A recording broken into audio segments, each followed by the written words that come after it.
அன்பு மாணவ செல்வங்கள் அனைவருக்கும் எனது காலை வணக்கங்கள் உரித்தாகட்டும். அன்பு குழந்தைகளே, சிறுவர்களே, பாலர்களே, நீங்கள் புதுமை பரிசில் பரீட்சையை வெற்றி கொள்ள வேண்டும். இது உங்களுடைய முதலாவது அரசாங்க பரீட்சை. இங்கு முதல் சந்திக்கின்ற அரச பரீட்சை இது. நீங்க பாடசாலைகளிலிருந்து தமிழை பரீட்சைகள், வகுப்பு பரீட்சைகளை சந்தித்திருப்பீர்கள். ஆயினும் இது உங்களுக்கான முதல் சந்திக்கின்ற அரச பரீட்சை. இந்த பரீட்சையின் பெறுபேறு ஓரளவுக்கு உங்களுக்கு திருப்திகரமாகவும் இருக்க வேண்டும். என்றால் உங்களால முடிந்தளவில் தான் நீங்க பரீட்சையை செய்து கொள்வீர்கள். அப்ப இந்த பெறுபேறு ஓரளவு உங்களுக்கும் திருப்திகரமாக இருக்கணும், உங்களோட பெற்றோருக்கு பாடசாலை மட்டத்துல திருப்திகரமாக இருக்கணும் என்றால் நீங்கள் இருக்கப்பட்ட கொஞ்ச நாட்கள், விரல் விட்டு எண்ணக்கூடிய நாட்கள் தான் இருக்கின்றது. ஓரளவு உங்களால முடிந்தளவு கடின முயற்சி மேற்கொள்ள வேண்டும் என்பது உங்களுக்கு நன்றாக புரிந்திருக்கும். அதற்காக முழு நேரமும் புத்தகத்தோட பயிற்சிகளோட இருக்க தேவையில்லை. ஓரளவில் உங்களால முடிந்த அளவில் நீங்க செய்யுங்க. நீங்க உங்களால முடிந்தது செய்யுங்கோ. முடிந்தது, அதாவது உங்களால எவ்வளவு முடியுமோ அவ்வளவுக்கு தீவிரமாக முயற்சி செய்து செய்யுங்கோ. கிடைக்கிற பெறுபேறை ஏற்றுக்கொள்வோம், அதுல பிரச்சனை இல்லை. ஏனென்று சொன்னால் இந்த பரீட்சை என்ன முக்கியத்துவம் என்றால், நீங்க முதலாக சந்திக்கிற பரீட்சை என்றபடியால் நீங்க இதில பெறுகிற பெறுபேறுகள் உங்களை திருப்திகரமாக முன்னேற்றக்கூடியதாக இருக்கும். அதாவது உங்களுக்கு ஒரு தன்னம்பிக்கையையும் சுய முயற்சி உள்ளவராகவும் மாற்ற முடியும். சரி பிள்ளைகள், இப்ப நாங்க இந்த பரீட்சை வினாத்தாள் ஒன்றுக்கான நிறைய பயிற்சிகள் நான் வழங்கிவிட்டேன்.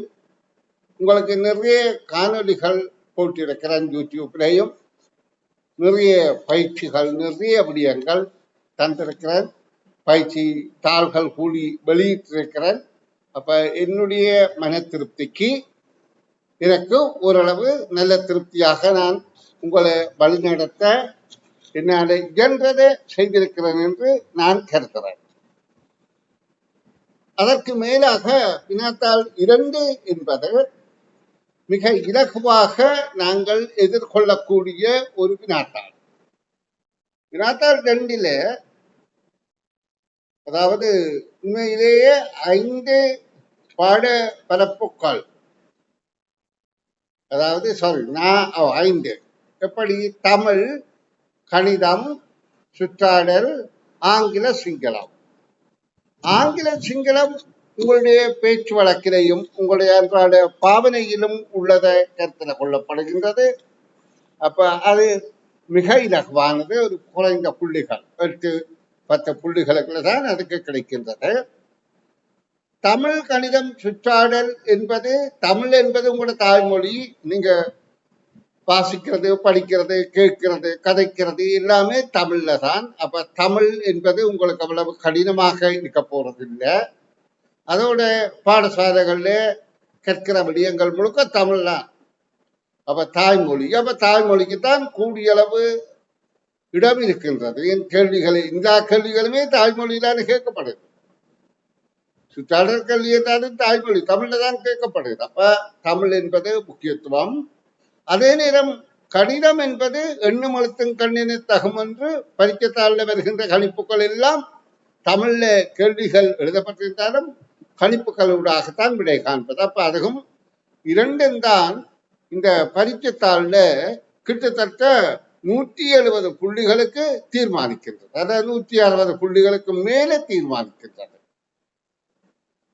அப்ப நாங்க இந்த தமிழ் கணிதத்திலே ஓரளவு அதிக கரிசனையும், சுற்றாடலிலும் கரிசனை செலுத்தத்தான் வேண்டும். ஆங்கில சிங்களத்தையும் தெரிந்து கொண்டால் வினாத்தாள் 2ல வெற்றிகரமாக எதிர்கொள்ள முடியும். அந்த வகையில நான் இன்று உங்களுக்கு தாய்மொழி தமிழ் மொழி விருத்தி சார்பான அரச பரீட்சை வினாக்களை பார்வையிட்டு உங்களுக்கு சில விடயங்களை கற்பிக்க விரும்புகிறேன். அப்போ ஓரிரு நாட்களுக்கு நான் தாய்மொழி தமிழ் மொழி பற்றிய அறிவை உங்களை தரப்போறேன். அப்ப அது உங்களுக்கு மிக சுவையாக இருக்கும். ஏனென்றால் நீங்க தமிழ் தானே, தமிழ் மொழி தானே. அப்ப தாய்மொழி யாருக்குமே சுவையாகத்தான் இருக்கும். இப்ப பாருங்க, வீடுகள்ல எத்தனை உறவுகள் இருந்தாலும் உங்களுக்கு இருக்கப்பட்ட உறவிலே அதிக விருப்பமான உறவு எதுன்னு சொன்னா அம்மா தான். யாருக்குமே தாயை சிறந்த கோயிலும் இல்லை, தந்தை சிறந்த கோயில் என்று சொல்லவில்லை. அவ தாய் தான் மிக மிக அன்பானவள். அதே மாதிரி தாய்மொழி தான் எல்லா மொழிகளையும் விட எங்களுக்கு திறமானதும் எங்களுக்கு மிகுந்த கரிசனை உள்ளதும். அப்ப மாணவர்களே, இப்ப நான் நீண்ட நேரம் இதுகளை கருத்து கொண்டிருக்க கூடாது என்ற குறுகிய நேரம் தானே படிக்கிறோம்.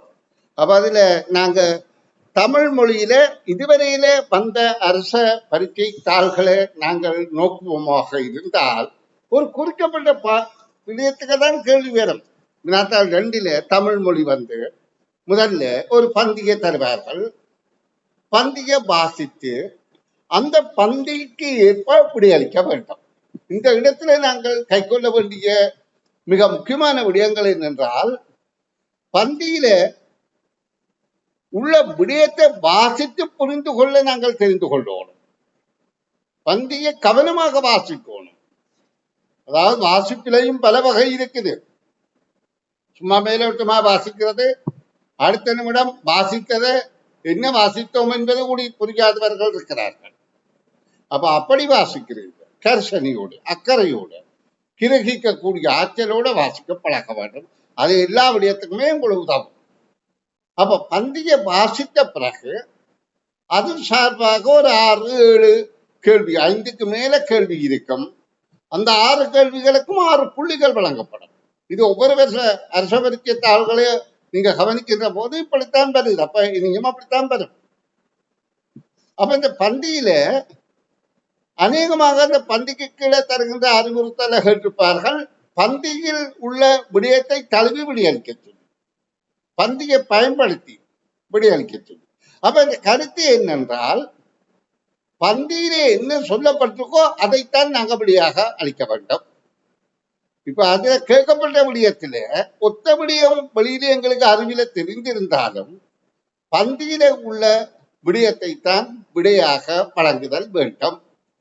அதாவது அநேகமாக கேட்கப்படுறது பந்தியில உள்ள விடயத்தை வாசித்து பந்திக்கு ஏற்ப விடையளியுங்கோ என்று சொல்லி. அடுத்து இந்த பந்தியை வாசித்து விடையளிக்கிற போது நான் உங்களுக்கு அறிவுறுத்த நினைக்கிறது என்னென்றால், ஒரு சொல், 2 சொல், 3 சொல்லுக்கு மேல போடாதீங்கோ. தேவையில்லாமல் சிலர் விடையளிக்கிற போது என்பதாகும் அந்த கணக்க சொற்களை போட்டு தங்களையும் தாங்கள் குழப்பி தங்களோட பிள்ளைகளை தெரியப்படுத்தி குறைந்த புள்ளி எடுக்கக்கூடிய வழிக்கு போய்விடுவார்கள்.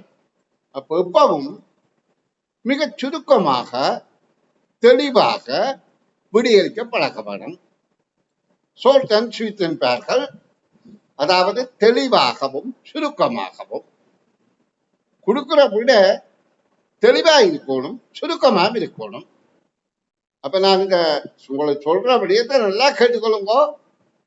பந்தியை வாசித்து கேள்வி கேட்கப்படுகிற கேள்வியை பூர்ணமா வாசித்து பழகிற பிறகு அதுக்கு ஒரு சொல்லில விடையளிக்கிறது மிக கெட்டித்தனம்.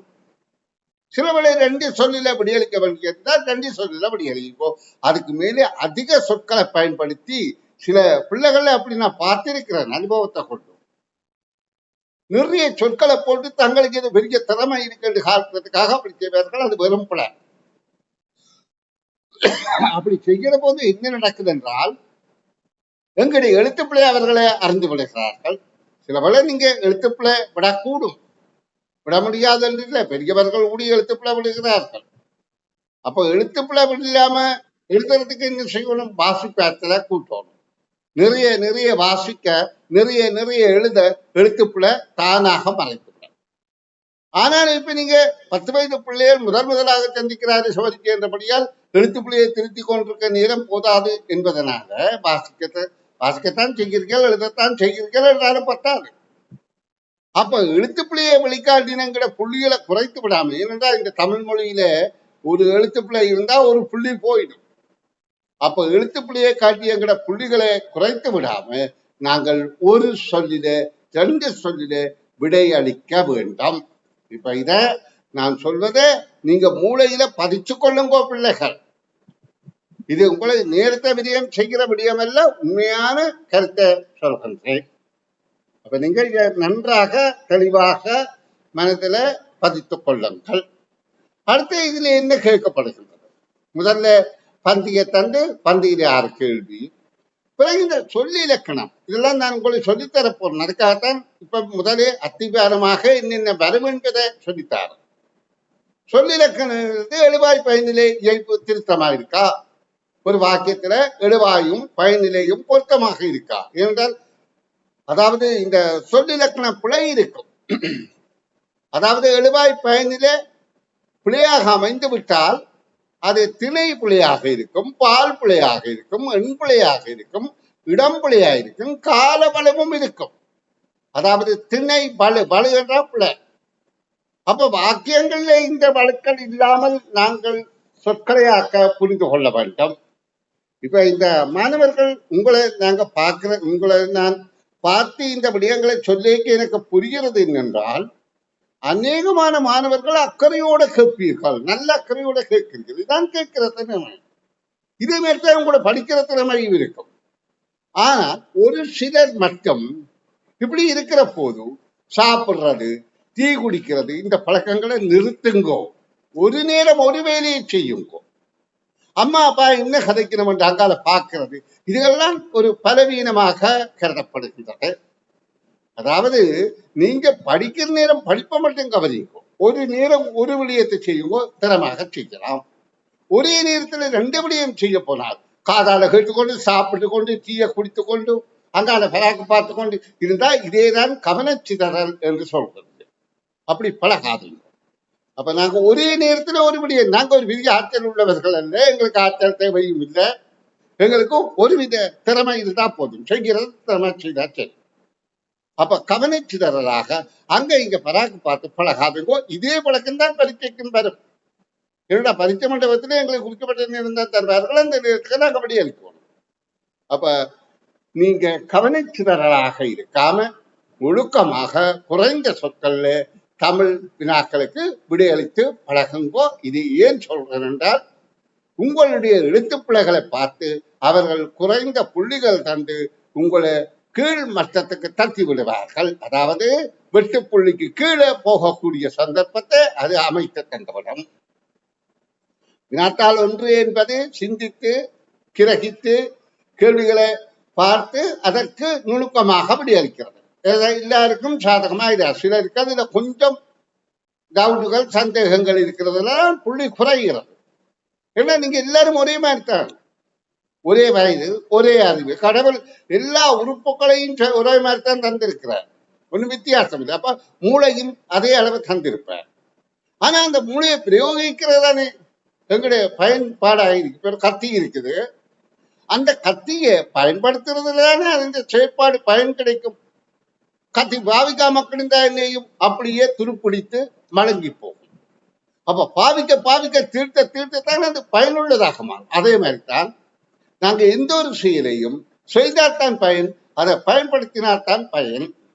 அப்ப நான் உங்களை முதல்ல சொல்லிப்பட்டேன், முதல் பந்தியில வினாக்கள் கேட்கப்படும் என்றால் அதுகளை வாசித்து விளங்கி எல்லாத்தையும் சொல்லிக் கொண்டிருக்க நேரம் பத்தாத உங்களுக்கு புரிந்து கொண்டாச்சு. அதாவது பந்தி வரும், பந்தியிலே கேட்கப்படுற கேள்விகளுக்கு பந்தியை பயன்படுத்தி வெளியேறிக்க சொல்லி கேட்கப்பட்டிருக்கும். அவன் நீங்க பந்தியில பயன்படுத்துகிற சொற்களை ஒரு சொல் 2 சொல்லில வெளியேறிக்க பழகுங்கோ. இருந்தா கன சொற்களை நீங்க பயன்படுத்துகின்ற போது எழுத்துப்பிழைகளை அவர்களுக்கு காட்டி உங்கள் புள்ளிகளை இழந்து விடுவீர்கள். ஏனென்றால் இந்த 5ஆம் ஆண்டு பரீட்சையை பொறுத்தவரையிலே இது உங்களுடைய சிறுவர் பராயம். பெரிய வகுப்புகளே எழுத்துப்பிழையை பெரிதாக கருத மாட்டார்கள். அங்க கருத்து பிள்ளையைத்தான் பெரிதாக கருதுவார்கள். சின்ன வயதுல எழுத்துப்பிழைக்கு முக்கியத்துவம் கொடுப்பார்கள். இப்ப காபோதா சாதாரண தரம், உயர்தரம், பிறகு போட்டி பரீட்சைகள், தொழில்களுக்கான பரீட்சைகள் எழுத்துப்பிழை விட்டா கூடியதை கவனிக்க மாட்டார்கள் என்றால் அங்கு அவர்கள் பெரியவர்களாகிவிட்டார்கள். அவர்கள் ஏதோ தெரியாம எழுத்துப்பிழை விட்டுருக்கணும், அது முக்கியம் இல்லை. அங்க கருத்து தான் கவனிக்கப்படும், அந்த விடயம். ஆனா இங்க விடயம் இல்லை, இங்க எழுத்துப்பிழை தான் முக்கியமாக கருதப்படுது. அப்போ எழுத்துப்பிழை இல்லாம எழுதி கொள்ளுங்கள். அப்ப அதற்காகத்தான் சொல்றேன், குறைந்த சொற்கள்ல விடியழியுங்கள். இரண்டாவது சொல் இலக்கணம். திணை வலு, பால் வலு, எண் வலு, இடவலு, காலவழி இல்லாமல், காலவழி முடிக்கின்றது இல்லாமல் வாக்கியங்கள் அமைக்க கற்றுக்கொள்ளுங்கள். அதற்குத்தான் நான் இந்த இனிவரப் போகின்ற இப்ப இன்றைய வகுப்பில இருந்து கற்பித்து உங்களை பயிற்சி அளிக்க போறேன். அடுத்தது ஒத்த கருத்து சொல், எதிர்கருத்து சொல், பழமொழிகளின் கருத்துக்கள், அடைமொழிகள், எழுவாய் அடைமொழி, பயனிலை அடைமொழி, செய்யப்படுபொருள் அடைமொழிகள், மற்றது அடுக்கு தொடர், அடுக்கெழுத்து தொடர், ஒத்தக, அந்த மாதிரியான தமிழ்ல நாங்க கற்ற விடயங்களை அங்க விடியாக வழங்க போகின்றோம். சரி பிள்ளைகள், இப்ப நான் உங்களுக்கு 2021ஆம் ஆண்டுல 23ஆம் ஆண்டு கடந்த வருடம், இப்ப நீங்க 24ஆம் ஆண்டு பரீட்சைக்கு தயாராகிறீர்கள். அப்ப 23ஆம் ஆண்டுல நடந்த பரீட்சைத்தால நாங்கள் கவனிக்க வேணும். அந்த 23 நடைபெற்ற பரீட்சைத்தாள்ல, அதாவது இந்த தமிழ்ல 30 புள்ளி தான் கிடைக்கும் வினாத்தாள் 2ல. அந்த 30 புள்ளிகளுக்கான விடயங்கள், அதாவது தமிழ் நாங்க படித்த பாடப்பரப்புக்கு தான் அமைய போகுது. அப்ப அது இலகுவான பயிற்சி புத்தகத்தை பொறுத்து அதுக்கு உள்ள பாடல்கள்ல இருந்து சில பாடல்கள் கேட்கப்படுறதா, ஒத்த கருத்து சொல்லு, எதிர்கருத்து சொல்லு, சொல்லிலக்கணம் ஒழுங்கு, பந்திகள் என்று கேட்கப்படுகின்றன. அப்ப 2023, 22 அப்படி ஒவ்வொரு வருடம் பார்த்தா இதே மாதிரி அமைப்பில இருக்குது. அப்ப நான் உங்களுக்கு இப்ப 2023ஆம் ஆண்டுல ஒரு பந்திய வாசித்து எப்படி புரிந்து கொள்வது என்பதை உங்களுக்கு விளக்கம் தருகிறார். ஏனென்றால் பந்தி என்பது பல விதத்திலும் தரப்படலாம். அப்ப எல்லா பந்தியும் எனக்கு உங்களால குணந்து காட்ட முடியாது. நாங்க இப்ப 2023 நடைபெற்ற அரச பரீட்சை பந்திய முதல்ல உங்களுக்கு விளக்கம் தாரன். அதுக்கு பிறகு அந்த சொல்லிலக்கணத்துக்குரிய ஒரு சில வினாக்களை பார்க்கிறேன். அதுக்கு பிறகு உங்களுக்கு தமிழ் அடிப்படை கருத்துக்களை சொல்லித்தாரே. இந்த ஓரிரு வகுப்புகள் தான் இப்படி நடத்தப்படும். இருந்தால் அதுக்கு அங்கால சுற்றாடல், கணிதம், ஆங்கில சிங்களங்களும் ஓரளவு. ஆங்கில சிங்களத்தை பொறுத்தவரையில நான் சொல்லக்கூடியது என்றால், ஆசிரியர் கைநூலில் இருக்கிற சொற்களையும் விடயங்களை மாத்திரம் கற்றுக்கொண்டால் போதுமானது. அது ஒரு குறிக்கப்பட்ட இல்லை. ஏனென்றால் 8, 9 புள்ளி கிடைக்கும். அதுல கிடைக்கிறது 2க்கு சேர்த்து 8 அல்லது 9 புள்ளிகள். 1, 2 புள்ளிகள் நீங்க அழகாக உறுப்பாக செய்திருந்தால் கிடைக்கும். அப்ப நீங்க அனைத்து புள்ளிகளையும் பெறுவதற்காக முயற்சியாக இதனை பயன்படுத்திக் கொள்ளுங்கள். நான் இப்போ உங்களுக்கு கடந்த வருடம் நடைபெற்ற அரச பரீட்சை தாளின் பந்திகளுக்கு விடை காண்பது எவ்வாறு, பந்திகளை வாசித்து விளங்கி விடையளிப்பது எப்படி என்பதற்கு ஒரு விளக்கம் தர விளைகின்றேன். அப்ப நீங்க இதை கவனித்துக் கொள்ளுங்க. அதாவது இந்த பந்திகளை நாங்க வாசித்து புரிகிறது எப்படி, அதற்கு இப்ப நான் உங்களை வழி நடத்துறேன். அதுக்காக எல்லா சவரிக்கத்தாள்கள் பந்திகளையும் நான் உங்களுக்கு வாசித்து விளக்கம் தர முடியாது. இப்ப இங்க பாருங்க, இதுல ஒரு பந்தி தரப்பட்டிருக்கு. இந்த பந்தியை வாசித்து புரிந்து கொள்ள நாங்கள் கற்றுக்கொள்வோம். அப்ப எங்களால பந்திகளை வாசித்து புரிந்து விடையளிக்கிற ஆற்றலை பெற்றுவிடுவோம். இதே மாதிரிதான் எந்த ஒரு பந்தியாக இருந்தாலும் நீங்க பாட புத்தகத்துல வாசிக்கிற போது அதனை விளங்கிக் கொள்ள முயற்சி செய்யுங்கள். வினாவை பாருங்க, பின்வரும் பந்தியை வாசிக்கவும். அப்ப பந்தியில உள்ள விடயம் எங்களுக்கு தெளிவாகிற மாதிரி வாசிக்க பழகுங்கோ. இது மிக முக்கியமானது. ஏனென்றால் ஒரு மனிதனை பூரண மனிதனாக மாற்றுவது வாசிப்பு பழக்கம். இதையும் நாங்கள் திருப்திகரமாக வாசித்து புரிந்து கொள்ள, வாசிப்பு பழக்கம் என்றால் என்ன, அந்த சொற்களின் கருத்தை விளங்கிக் கொள்ள வேண்டும். விளங்கிக் கொண்டு நாங்கள் வாசித்தால் அது திறமையான வாசிப்பு. அப்ப நாங்கள் விடியளிக்கின்ற போது ஒரு சொற்கள், இது சொற்களை சரியான விடியை வழங்கி விடுவீர்கள். இப்ப பாருங்க, பின்வரும் பந்தியை வாசிக்கவும். திங்கட்கிழமை நடத்தப்படும் பாடசாலையின் காலை கூட்டத்தில், இப்ப இதுல ஒரு விடயம் எங்களுக்கு புரிந்துவிட்டது. பாடசாலை காலை கூட்டம் எப்போ நடைபெறுகின்றது என்றால் திங்கட்கிழமைகளில். இப்ப முதலாவது கேள்வி, பாடசாலையில் காலை கூட்டம் நடைபெறும் தினம் எது? அப்ப நாங்க எல்லாம் திங்கட்கிழமையில் நடத்தப்படும் என்று எழுதவில்லை, பாடசாலை கூட்டம் திங்கட்கிழமையில் நடத்தப்படும் என்று தேவையில்லாம சொற்களை பயன்படுத்தாதீங்க. அது உங்களை நீங்கள், அதாவது உங்கள இருக்கிற எழுத்துப்பிள்ளைகளை காட்டி கொடுத்து விடுகின்ற ஒரு சந்தர்ப்பம். இப்ப பாடசாலை முதலாவது கேள்வி, பாடசாலையில் காலை கூட்டம் நடைபெறும் தினம் யாது என்ற உடனே சில பிள்ளைகளின் திங்கட்கிழமை நடத்தப்படும் என்று எழுதுவார்கள். அல்லது இந்த பாடசாலை கூட்டம் திங்கட்கிழமையில் நடத்தப்படும், பாடசாலை காலை கூட்டம் திங்கட்கிழமையில் நடத்தப்படும் என்று இந்த அளவை முன்னால போட்டு எழுதுவார்கள். இது எல்லாம் தேவையில்லை. இங்கே என்ன விடையாக அளிக்க வேண்டும் என்றால் திங்கட்கிழமை என்று எழுதினால் சரி.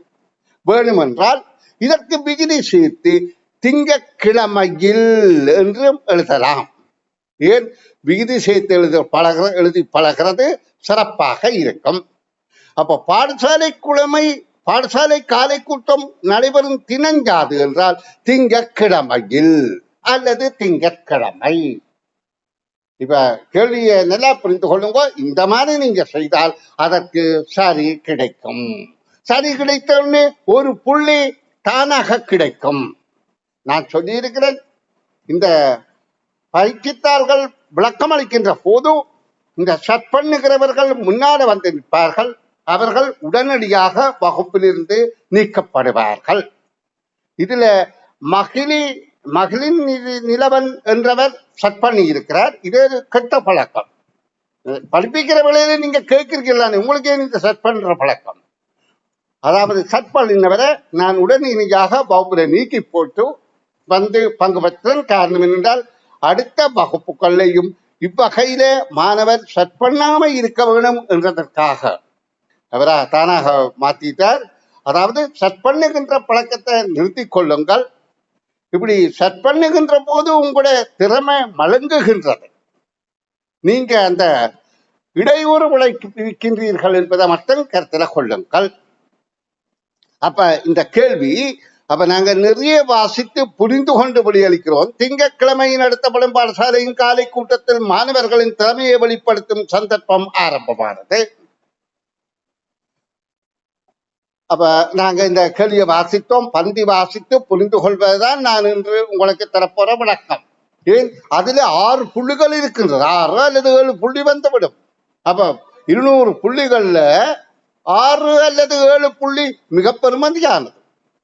அப்ப நாங்கள் இந்த விடயத்தை மிக நுணுக்கமாக கைக்கொள்வதற்கு பந்திய கவனமா வாசிங்கோ. ஒரு சொல் 2 சொல்லிலே விடை அழியுங்கள்.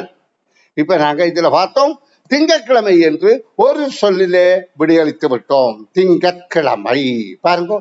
அப்ப இதுல பிழை இல்லை. அப்ப புள்ளிகள் தந்த பால்ல கிடைக்கின்றது. சரி, அப்ப ஒரு புள்ளி கிடைத்து விட்டது. அதுக்காக தேவையில்லாம சொல்லக்கூடிய போய் எழுத்து பிளவிட்டு அசிங்கமாக்கி, ஏன் உங்களுடைய பேப்பரை திருத்திறமை வந்து பல பிரச்சனையில இருப்பார்கள், டென்ஷனாக இருப்பார்கள். என்ன டென்ஷன் சொன்னால் அவர்களுக்கு ஒரு குறிக்கப்பட்ட எண்ணிக்கை பேப்பர் திருத்தியாக வேணும்.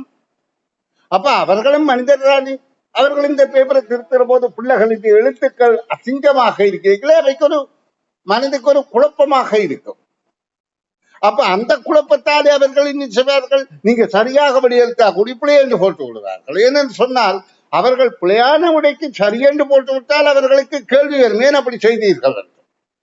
பிழையான விடைக்கு சரியென்று போட்டால் அதற்கு அவர்களுக்கு கேள்வி கேட்பார்கள், ஏன் அப்படி கொடுத்தீர்கள், பிழையான விடையை சரியென்று ஏற்றுக் கொண்டீர்கள்.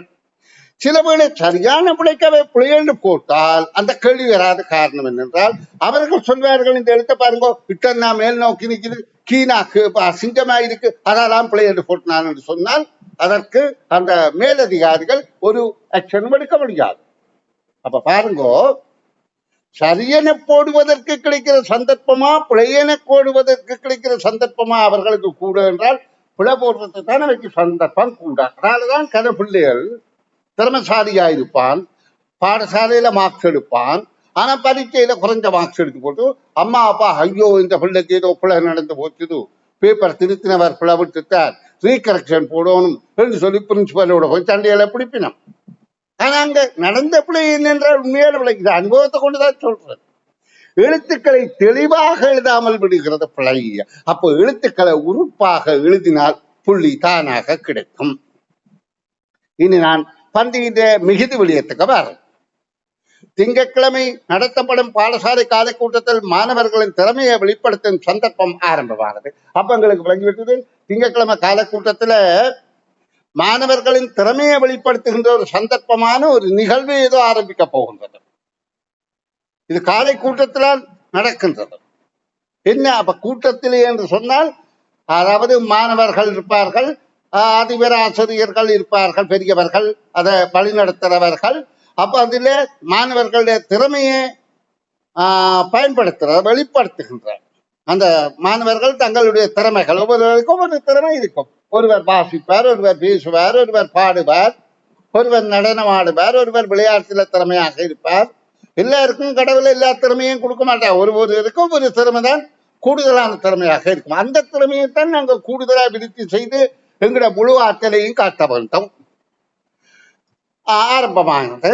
தரமைந்த மாணவியான கமலினி முதலில் வந்ததுடன் நாளாந்த நடத்தைகள் என்ற தலைப்பில் தனது கருத்துக்களை முன்வைத்தாள்.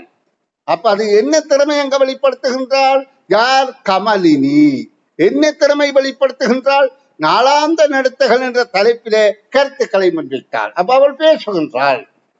நாளாந்த கடமைகள் என்ற தலைப்பில ஒவ்வொருவருக்கும், ஒவ்வொரு மாணவருக்கும் ஒவ்வொரு நாளாந்த கடமை இருக்கும். அது எப்படி இருக்கணும்? நாளாந்த கடமை சரியாக இருந்தால் தான் அவற்றை நடத்த முழுக்க சிறப்பாக இருக்கும்.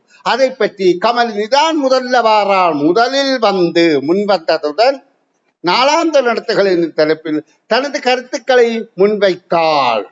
அந்த கருத்துக்களை முன்வைத்தாள் என்றால் அவள் அதை பற்றி சொல்கின்றாள் என்பதுதான் கருத்து. அப்ப பாருங்க, இந்த சொற்களின் கருத்து புரிந்து கொள்ளுங்கள். அப்ப அவள் சொன்ன கருத்துக்கள் அடுத்து வருகின்றது. நேர அட்டவணைப்படி வேலை செய்வதன் முக்கியத்துவம் பற்றி வகுப்பில் பொறுப்பாசிரியர் கூறியதாகவும் தானின் நேர அட்டவணைப்படியே வேலை செய்வதாகவும் கமலினி கூறினாள். அப்ப அதுல கமலினி சொன்ன விளக்கம் என்னென்றால், இந்த நேர அட்டவணைப்படி எப்படி வேலை செய்யணும் என்று வகுப்பாசிரியர் வகுப்புல முதல் விளக்கம் அளித்திருக்கின்றார். அந்த விளக்கம் அந்த பிள்ளையின் மனதிலே பதிந்திருக்கு. ஏனென்றால் டைம் டேபிள், அதாவது நேர சூசி, அதற்கேற்பத்தான் வகுப்பறை பாடங்கள் ஒழுங்குபடுத்தப்பட்டு நடத்தப்படுகின்றது. ஏன் ஒழுங்குபடுத்தப்படுகின்றது? எந்த பாடம் அதிக வகுப்புகள் நடைபெற வேண்டும், எது குறைவான வகுப்புகள் நடைபெற வேண்டும், எது முதல்ல நடத்த வேண்டும், எது பின்னால நடத்த வேண்டும் என்று தீர்மானிக்கப்பட்டுத்தான் கால அட்டவணை நேர சூழ்ச்சி தரப்படுகின்றது. அப்ப அந்த நேர சூழ்ச்சிக்கு ஏற்ப மாணவர் செயற்பட்டாத்தானே நிறைந்த புள்ளிகளை பெறலாம். அப்ப இந்த பிள்ளை சொல்லுது, யார் பிள்ளை? கமலினி. இங்க தரப்பட்ட பேர் தான் நாங்கள் கவனித்துக் கொண்டோம். கமலினி என்ற பிள்ளை சொல்லுது, நேர அட்டவணைப்படி காரியத்தை செய்வதற்கு தனது நாளாந்த நடத்தைகள் பெரும் தலைப்பில இந்த பிள்ளை பேசுகின்றது. அப்ப என்ன சொல்கின்றது? வகுப்பின் ஆசிரியர், வகுப்பின் பொறுப்பு ஆசிரியர், வகுப்பை நடத்துகின்ற ஆசிரியர் அந்த பிள்ளைகளை நல்வழிப்படுத்துவதற்காக ஒரு ஆலோசனை கூறுகிறாக. என்ன கூறியிருக்கிறார்? நேர அட்டவணைப்படி வேலைகள் செய்து பழகுங்கள். இப்ப பாருங்க, நீங்க நாளாந்தான் காலையிலே எழும்புறீர்கள். காலையிலே எழும்பினுடனே பல் துளக்கி முகம் கழுவி கடவுளை வணங்குகிறீர்கள். இது ஒரு நேர அட்டவணைப்படி செயல். இதை விட்டுட்டு காலையில எழும்பி தண்ணிகளை குடிச்சு சாப்பிட்டு எல்லாம் செய்து போட்டு 11 மணிக்கு போய் பல்லு எடுத்து பிரஷ் எடுத்து பல்லு வினிக்கினா அது ஒழுங்காக செய்யலாம். அது நேர அட்டவணைப்படி செய்யலாம். அங்கதான் புதக்கம், அங்கதான் பிழையான வழியை பின்பற்றுகின்றீர்கள். அப்ப அதற்காகத்தான் பொறுப்பாசிரியர் சொல்லி இருக்கிறார், நேர அட்டவணைப்படி செயல்படுங்க ஒன்று. அதைத்தான் பின்பற்றுவதாக கமலினி முதலாவது தன்னுடைய கருத்தை கூறுகின்றாள். பாருங்க, இங்க என்ன காலை கூட்டத்துல திறமைகளை வெளிப்படுத்துறது. என்ன திறமை இந்த கமலினி சொல்றாண்டா? நான் டீச்சர் சொன்ன மாதிரி, சார் சொன்ன மாதிரி நேர அட்டவணைப்படி என்ற காரியத்தை செய்கிறேன், அதற்கு இந்த அளவு விடயமும் பயன்படுத்தி. அப்ப இது எங்களுக்கு புரிந்து விட்டது. புரிந்தால் இது சார்பாக இணைத்து வரப்போறதுன்னு நாங்க கேள்விக்கு இலக்குவாக ஒரு சொல்லிலே பிடியளிக்க முடியும். அதற்கேற்பத்தான் காலையில் எழுந்து வீட்டு வேலைகளில் உதவுவதுடன் மாலை நேரங்களில் வீட்டு வேலைகளில் உதவி செய்ததை மறந்து விடாமல் செய்வதாகவும் பாருங்க கூறினாள். அதாவது அவளுக்கு சொல்லப்பட்டிருக்க நாளாந்த கடமைகள், நாளாந்த வேலைகள், நாளாந்த நடத்தைகள், அதிலே அந்த வகுப்பாசிரியர் சொல்லியிருக்கா, காலையில் எழும்பி இந்த நேரம் நீங்க படிச்சு கொண்டிருக்க வேண்டாம், கொஞ்சம் அம்மாவுக்கு உதவி செய்யுங்கோ. அம்மா சமையலறையில பல வேலைகள் செய்து கொண்டிருப்பார். அப்ப நீங்க அம்மாவோட போய் ஒரு சின்ன உதவி செய்தாலே அம்மாவுக்கு பெரிய சந்தோஷமாக இருக்கும். ஏன், தன்னுடைய பிள்ளை தனக்கு உதவி செய்து இதே பழக்கத்திலே எதிர்காலத்துல வளர்ந்த பிறகும் அந்த பிள்ளை தனக்கு உதவி செய்யும் என்று. சில பிள்ளைகள் நினைப்பார்கள், நான் வேலை செய்தால் அம்மாவுக்கு இடையூறாக இருக்கு. இல்லை இல்லை, நீங்க பிளவுத்தி செய்தாலும் பரவாயில்லை, அதை செய்ய பெற்றோரும் விட வேண்டும். சில பெற்றோர் இருக்கிறார்கள், பிள்ளை செய்தா பிள்ளையா செய்து போடுவான், வேஸ்டாக்கி போடுவான் என்று சொல்லி போட்டு வேலை செய்ய விடவே மாட்டார்கள். அதை போல முட்டாள்தனம் ஒன்று உண்டு. பிள்ளைகளுக்கு எல்லா வேலைகளையும் அம்மாதான் பழக்கணும். ஏன், அம்மாதான் முதல் வகுப்பறம், முதல் ஆசிரியர். அப்ப அம்மாவை பார்த்தான் பிள்ளை பழகுது. நீ தாயை போல பிள்ளை நூலை போல செய்தி என்ற பழமொழி இருக்குது. அப்ப நீங்க காலையில அப்ப இந்த ஆசிரியர் நாளாந்த நடத்தைகள் என்ற விடயத்துல சொல்லிக் கொடுத்திருக்கிறா. நீங்கள் காலையில் எழுந்து அம்மாவோட சமையலறையில் உதவி செய்யுங்கள். மாலையில வந்து விளையாடி போட்டு வந்து கொஞ்ச நேரம் உங்களுக்கு போய் விளையாடி கேட்க அப்பாவோடு சேர்ந்து வீட்டு தோட்டத்துக்கு தண்ணீர் பாய்ச்சுவது போன்ற சின்ன சின்ன உதவியை செய்யுங்கோ. அப்பதான் உங்களோட பெற்றோருக்கு உங்கள் வாழ் கூடிய கரிசனை அன்பு வரும். அப்ப அதற்கு அந்த பெற்றோரும் விட்டு கொடுக்க வேண்டும். தன்னுடைய பிள்ளை தன் வீட்டில தான் எதையும் பழக முடியும். மற்ற வீட்டுல போய் செய்கிறார், மற்ற வீட்டுல போய் சமையலறையில வேலை செய்தால் அவைய பேசுகிறோம், அவர்களுக்கு அருவருப்பாக இருக்கும். ஆனா தன் வீட்டில பிள்ளையாக செய்தா கூடிய அம்மா அதை பெருசுபடுத்த மாட்டேன். நீங்க இப்ப காலையில இருந்து சட்டி வானையா கழுவுறீர்கள் என்றால் நீங்க சுத்தமா கழுவி இருக்க மாட்டீர்கள். கழுவின சட்டியை தூக்கி பார்த்தால் அதுல இன்னும் அந்த நேர்த்திய சாப்பாட்டின் மிச்சம் தேங்கி நிற்கும். ஆனா அம்மாவுக்கு தெரியும் பிள்ளை இப்படித்தான் மெல்ல மெல்ல பழகணும் என்று. அம்மா ஒரு எச்சரிக்கை சொல்வார், இனிமேல் வடிவா கழுவு, அங்க நேற்று கழுவினதுல அப்படியே கிடக்கின்ற. அப்ப அம்மா தான் உங்களுக்கு முதல் ஆசிரியை. அப்ப இந்த பிள்ளை நாளாந்த நடத்தைகள்ல செய்கிற வேலைகளை இங்கே குறிக்கப்பட்டிருக்கு. இப்ப பாருங்க, நான் இந்த பந்திய வாசித்து இந்த விடயத்தை சொல்றது என்னத்துக்காக என்றால், நீங்கள் வாசிப்பாற்றல் மூலம் உங்கள் மனதில விஷயம் புரிந்து கொண்டுதான் இருந்தால் இந்த கேள்விகளுக்கெல்லாம் சரியென்று விடை அளித்து புள்ளிகளை பெற்றுக் கொள்ள முடியும். அதற்கேற்ப அடுத்து வருகின்றதை பாருங்க. அதற்கேற்ப தான் காலையில் இருந்து வீட்டு வேலைகளில் உதவினான், மாலை நேரங்களில் வீட்டு தோட்ட வேலைகளில் உதவி செய்வதை மறந்து விடாமல் செய்வதாகவும் கூறினாள். அப்ப நாளாந்த நடத்தையை பற்றி அவள் பேசுகின்ற போது முதலாவது இதை சொல்கின்றாள்.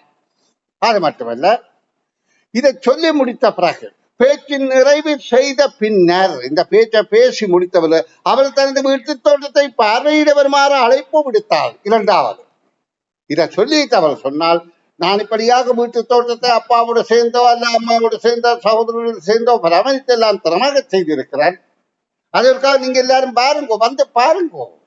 அப்பதான் அந்த பிள்ளைகளுக்கு உற்சாகமாக இருக்கும், இந்த செய்த பிள்ளைக்கும் கமலினிக்கும் திருப்தியாக இருக்கும். அப்ப இந்த பிள்ளை ஒரு அழைப்பு விடுக்கின்றது. இதுதான் இங்க கேள்வியாக கேட்கப்பட போகின்றது. பாடசாலைக்கு வகுப்புக்கு பொறுப்பான ஆசிரியர் கமலினியின் பேச்சுக்கு மதிப்பளித்து பாருங்க. கமலினி நாள்தோறும் பாடசாலைக்கு வருகின்றவர் எனவும் பாடசாலை நடவடிக்கைகள் பின்னிற்காத மாணவி எனவும் ஆசிரியர் கூறினார். பாருங்க, இந்த பேச்சை பேசின பிறகு இந்த பேச்சுக்கு அந்த வகுப்பு ஆசிரியர், ஏன் வகுப்புக்கு பொறுப்பான ஆசிரியர் தான் இந்த ஆலோசனை கூறி பிள்ளை செய்ததாக இங்க சொல்லி இருக்குது.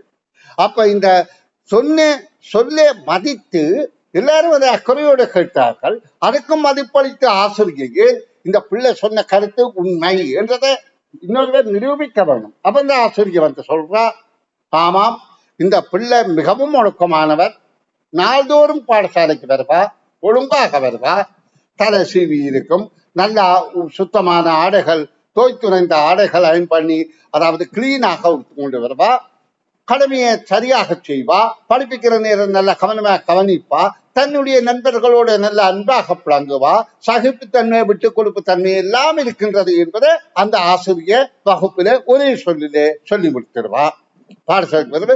பாடசாலை நடவடிக்கைகளில் பின்னிற்காத மாணவி.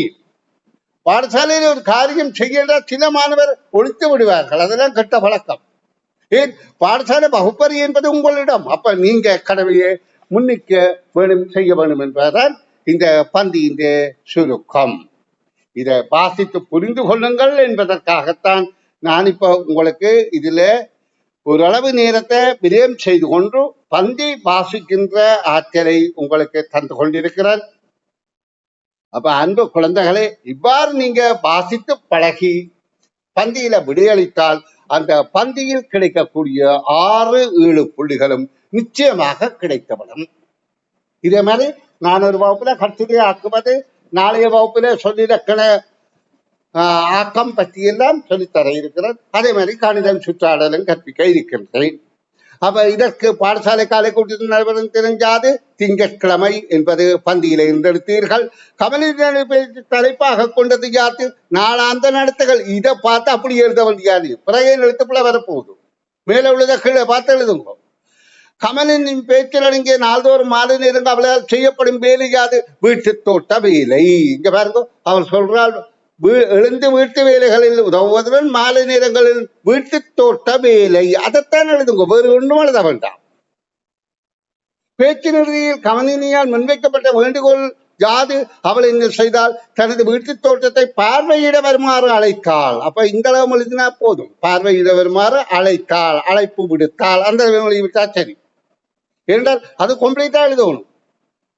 பார்வையிட வருமாறு அழைத்தாள் என்றால் என்னத்தை எழுதி தெரியாம இருக்கும் பாக்கியம். அப்ப அந்த இடத்துல பாக்கியத்தை கம்ப்ளீட்டா எழுத வேண்டும். முன்வைக்கப்பட்ட வேண்டுகோள் யாது என்றுதான் கேட்கப்படுது. கமலினி முன்வைத்த தலைப்புக்கு ஆசிரியர் எந்த விடயம் கூறினார்? அதாவது ஆசிரியர் கமலினியின் பேச்சுக்கு மதிப்பளித்து நாள்தோறும் பாடசாலைக்கு வருபவள். அப்ப அவர் சொன்னது என்றால் இல்லை எனவும் பாடசாலை நடவடிக்கைகளில் பின்னிற்காத மாணவி எனவும் கூறினார். அப்ப கமலினி முன்வைத்த தலைப்புக்கு ஆசிரியர் எந்த விடயம் கூறினார்? கமலினி அதாவது சொற்படி செயற்படுபவள் என்பதை இதில் எழுதி கொள்ளுங்கள். வகுப்புக்கு பொறுப்பான ஆசிரியர் கமலினி பேச்சுக்கு மதிப்பளித்து கூறியது யாது? அதுதான் இது. கமலினி நாள்தோறும் பாடசாலைக்கு வருகின்றாள், அதாவது வகுப்பு, அதாவது கற்பிக்கப்படுறதை கவனமாக கேட்கிறாள், வகுப்பறையில பின்னிற்காத மாணவியாக இருக்கின்றாள் என்று சொல்லி ஆசிரியர் வழிப்பளிக்கின்றார். இந்த 6ஐ நீங்கள் எழுதிவிட்டால் 6 புள்ளிகள் இலகுவாக கிடைக்கின்றது. இப்படியான எழுத்து பயிற்சி மூலம் நீங்கள் பந்திகளை எழுத வேண்டும் என்பதை நான் உங்களுக்கு அறிவுறுத்தி கொண்டு, அன்பு மாணவ செல்வங்களே, நான் இப்ப உங்களுக்கு கூறக்கூடிய திறமை என்னென்றால், நீங்கள் இந்த பரீட்சையில வெற்றி பெறுவதற்கு உங்களுக்கு இப்ப நல்ல ஆரோக்கியமாக இருக்கும், உற்சாகமாக இருக்கும். ஏனென்றால் நீங்க ஒரு முதிர்ந்த ஆசிரியர், முதிர்ச்சி அடைந்த ஆசிரியர்